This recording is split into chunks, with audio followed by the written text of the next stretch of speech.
آج سے 70 سال پہلے کچھ عرب شیپرز فلسطین کے صحرا میں گھوم رہے تھے۔ انہیں دور سے غار نظر آیا تو وہ لوگ آرام کرنے کے لیے اس غار میں چلے گئے۔ وہاں ان کو کچھ مرتبان نظر آئے۔ جب ان لوگوں نے مرتبان کھولے تو اس میں کچھ پرانے پیپرز ملے جو ان لوگوں کسی کام کے نہیں تھے۔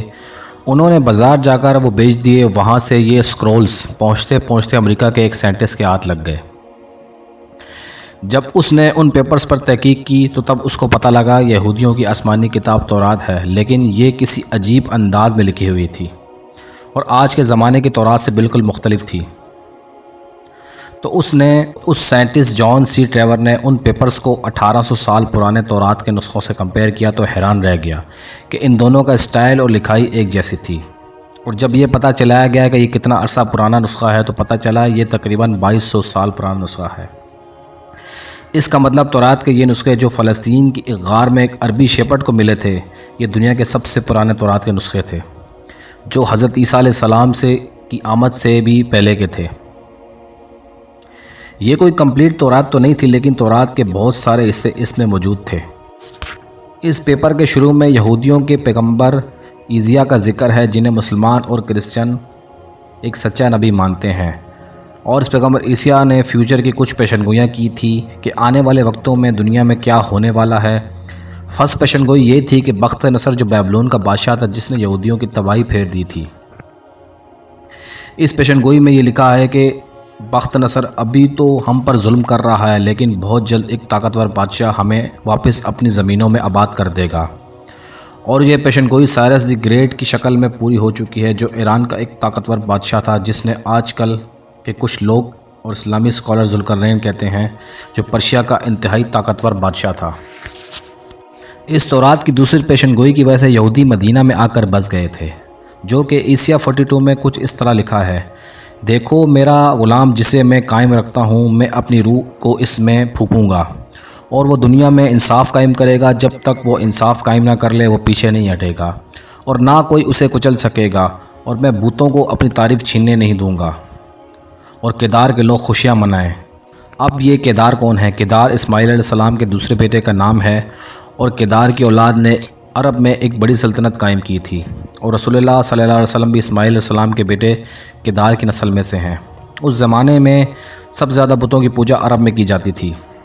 نبی عیسیٰ کی دوسری پیشنگوئی بھی یہی تھی کہ سیلا کے لوگ پہاڑ پر چڑھ کر خوشیاں منائیں گے، اور یہ سیلا لفظ آج بھی تورات میں اسی طرح لکھا جاتا ہے۔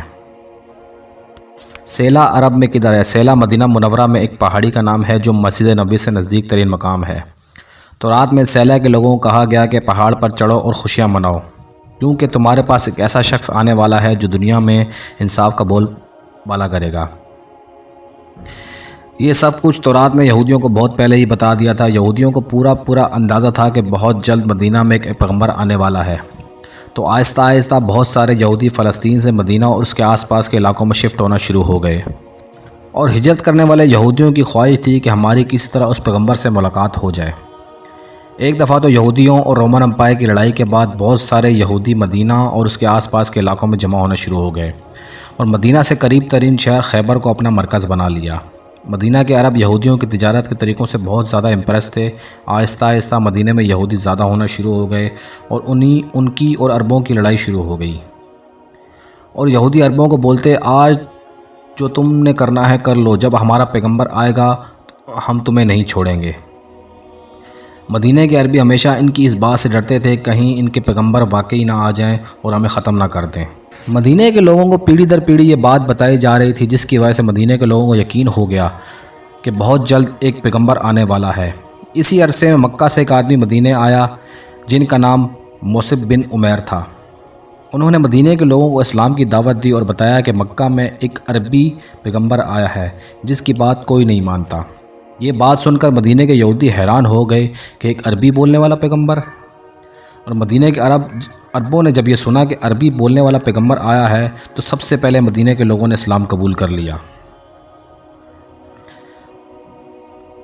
یہودیوں کو جب پتہ لگا کہ ہمارا پیغمبر تو عربیوں میں آ گیا ہے تو انہوں نے اس بات کو منع کر دیا اور کہا کہ یہ وہ پیغمبر نہیں ہے، لیکن کچھ یہودیوں نے اسلام قبول کر لیا تھا، اور تورات میں جو حضرت محمد صلی اللہ علیہ وسلم کے بارے میں آیا ہے وہ انہی مسلمان ہونے والے یہودیوں نے سنبھال کر رکھا تھا۔